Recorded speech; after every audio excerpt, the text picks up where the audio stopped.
नमस्कार। Online class में आपका हार्दिक स्वागत, अभिनंदन।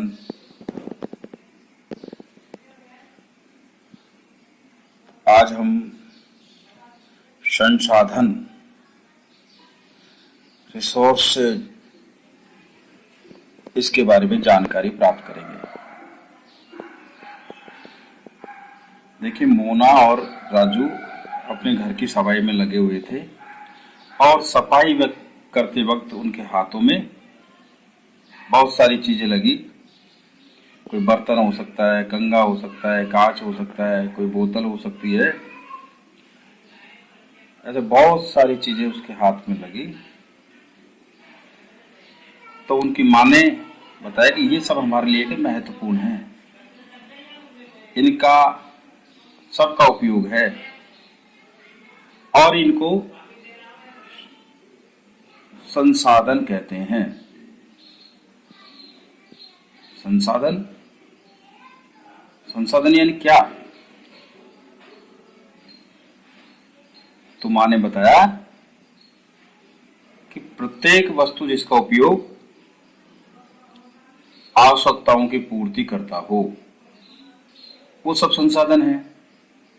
जिन वस्तुओं द्वारा हमारी आवश्यकताओं की पूर्ति होती हो, वो सब संसाधन है। अब इसको परिभाषित करेंगे तो यानी प्रत्येक वस्तु जिसका उपयोग आवश्यकताओं को पूरा करने के लिए किया जा सकता है, वह संसाधन है। चाहे पिताजी की साइकिल, चश्मा, माताजी ने अल्पार बनाया तो उसमें जो काम आने वाली सब्जियां हो सकती है, दालें हो सकती है, पोहे हो सकते हैं,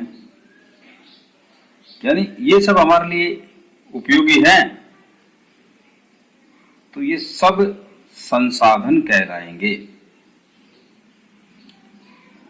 क्योंकि सब्जियां, साइकिल या कोई पुस्तक, ये हमारी आवश्यकताओं की पूर्ति करते हैं।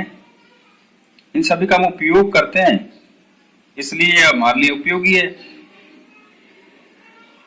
और जिसका उपयोग करते हैं या जिसकी प्रयोज्यता है, वो सब क्या है? एक संसाधन है। इसको हमें ध्यान से समझना होगा। यानी जो भी उपयोग में रहते हैं सब संसाधन है।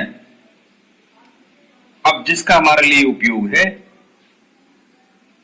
तो कहते हैं कि वो हमारे लिए उसका मूल्य है और वो वस्तु हमारे लिए मूल्यवान कहलाएगी। अर्थात जिसका मूल्य है या जिसका महत्व है उसका मूल्य है, और जिसका मूल्य है उसका महत्व है।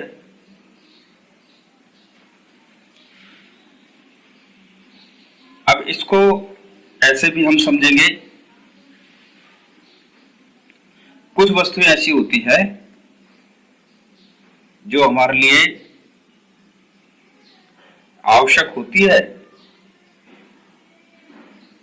लेकिन उसका मूल्य निर्धारित नहीं होता, मूल्य नहीं होता।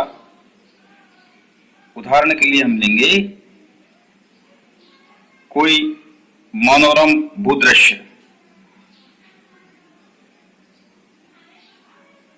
अब मनोरम भूदृश्य भी हमारे लिए संसाधन है, लेकिन उसका आर्थिक मूल्य नहीं है, लेकिन वो संसाधन कहलाएगा। ऐसे ही कई बार हमारे दादी जी, हमारे बाबा, जैसे कोई जुकाम हो गई तो देसी इलाज उसका बता देते हैं, जो घर के माध्यम से या जड़ी बूटियों के माध्यम से हम कर लेते हैं। लेकिन उसका आर्थिक मूल्य नहीं लग रहा। जैसे चोट लग गई और चोट लगने के बाद दादी जी ने बता दिया कि अपने खेत से जाकर हरी रूखड़ी लाकर इसको इस चोट पर लगा दो, इससे रक्त बहता हुआ रुक जाएगा। और उससे रुक गया, इलाज हो गया, लेकिन उसका आर्थिक मूल्य नहीं लगा। अर्थात आर्थिक मूल्य उसका नहीं लगा, लेकिन वो मूल्यवान तो है। जैसे हम अग्नि के बारे में जानते हैं तो पहले उसको देख सकते थे, लेकिन जब मानव ने उस पर भोजन पकाकर देखा, उसका स्वाद देखा, तो उसका मूल्य समझ में आ गया। ऐसे ही पहिए का जो आविष्कार है, उसका अपनी पद्धति में, अपनी प्रक्रिया में प्रचलन हुआ, तो पहिए का महत्व समझ में आया और उसका हमने उपयोग किया अपने परिवहन में, नई नई विधियों में, जल विद्युत में। और इससे क्या हुआ, प्रौद्योगिकी में तेजी आई, यानी वो हमारे महत्वपूर्ण संसाधन बने। यानी समय और प्रौद्योगिकी दो महत्वपूर्ण कारक हैं जो पदार्थों को संसाधन में परिवर्तित करते हैं। अब आप के मन में प्रश्न आ रहा होगा कि प्रौद्योगिकी यानी क्या? यानी किसी कौशल करने अथवा वस्तु बनने में नवीनता का ज्ञान, यानी विवेक से, अपने कौशल से उस वस्तु में एक प्रकार से नवीनता लाई जाए, उसके प्रयोग किए जाएं, तो ये प्रौद्योगिकी हुआ। अब यहां तक हमारे समझ में आ गया कि संसाधन यानी क्या, क्या क्या संसाधन होते हैं। अब संसाधन के प्रकार,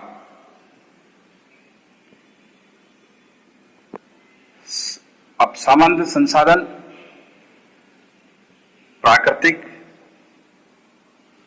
जो हमें प्रकृति से प्राप्त होते हैं, मानव निर्मित, जो मनुष्यों द्वारा निर्माण किए जाते हैं, और मानव संसाधन। इस प्रकार से संसाधनों का विभाजन किया गया है। अब सबसे पहले हम जानकारी प्राप्त करेंगे प्राकृतिक संसाधन। शब्द से भी हमारे समझ में आ रहा है, जो संसाधन प्रकृति से प्राप्त होते हैं और अधिक संशोधन के बिना उपयोग में लाए जाते हैं, प्राकृतिक संसाधन कहलाते हैं। यानी प्रकृति से प्राप्त होने वाले प्राकृतिक संसाधन हैं। अब नदियां हैं, झील हैं, जल है, मृदा है, खनिज पदार्थ हैं, ये सब प्राकृतिक संसाधन हैं। अब प्राकृतिक संसाधनों को भी और हमें विस्तार से समझना होगा, तो प्राकृतिक संसाधनों को विस्तृत रूप में नवीकरणीय और अनवीकरणीय संसाधनों में विभाजित किया गया है।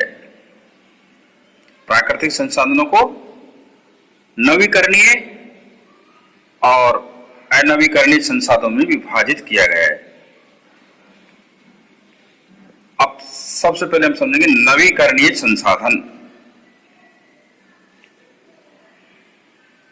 संसाधन हमने समझ लिया, उसके प्रकार समझ लिए, और उसके प्रकार में से पहला प्रकार हम पढ़ रहे हैं प्राकृतिक संसाधन, और उसके दो भाग अब हम समझ रहे हैं नवीकरणीय। तो नवीकरणीय संसाधनों में वो संसाधन आते हैं जो शीघ्रता से नवीकृत अथवा पुनः पूरित हो जाते हैं। इसमें से कुछ असीमित और उनमें पर मानवीय क्रियाओं का प्रभाव नहीं होता। जैसे सौर है, सूर्य का प्रकाश है, हम कितना भी खर्च करेंगे फर्क नहीं पड़ता। वायु है, लेकिन कुछ चीजें ऐसी है जो नवीकरणीय संसाधनों में सीमित है, उसके बारे में हम लापरवाही नहीं कर सकते। सीमित है वो चीजें, जैसे जल है, पीने योग्य पानी बहुत सीमित है, आवश्यकता के अनुसार हमें इस्तेमाल करना चाहिए और उसमें भी जितनी बचत हो सके हमें पानी की मितव्ययता का ध्यान रखना चाहिए। मृदा है, वनों के प्रति हम लापरवाही नहीं होना चाहिए, नहीं तो हमारा पर्यावरण का मामला डामाडोल हो जाता है। तो हमारे जो संसाधन हैं, भंडार हैं, इनका भी हमें ध्यान रखना चाहिए, क्योंकि जो प्राकृतिक पानी के स्रोत हैं, जल के स्रोत हैं, वो भी संसार में, विश्व में अधिकतर सूखने के कगार पर हैं। अब प्राकृतिक संसाधनों का जो दूसरा वर्गीकरण है अनवीकरणीय संसाधन। अब अनवीकरणीय संसाधन वे संसाधन हैं जिनका भंडार सीमित है, यानी एक बार भंडार समाप्त हो गया तो उसकी पूर्ति हजारों वर्ष तक नहीं हो सकती। ये संसाधन सीमित है। जैसे हम कह सकते हैं कि कोयला, पेट्रोलियम में सब आ गया, जैसे पेट्रोल है, डीजल है, केरोसिन है, ये सब पेट्रोलियम पदार्थ है। प्राकृतिक गैसें हो सकती है, क्योंकि इनको जो बनने की प्रक्रिया है वो बहुत लंबी प्रक्रिया है। अपने कई जीवन हजारों वर्षों में इसका निर्माण होता है। इसलिए हमें आत्मनिर्भर रहने के लिए हमें हिसाब से संयम और मितव्ययता का ध्यान रखते हुए इनका उपयोग करना चाहिए। अभी हमने इन सारी चीजों को पढ़ा है। अब इसका मनन करते हुए आगे के लिए विस्तार से अगले वीडियो में आपको बताया जाएगा। नमस्कार।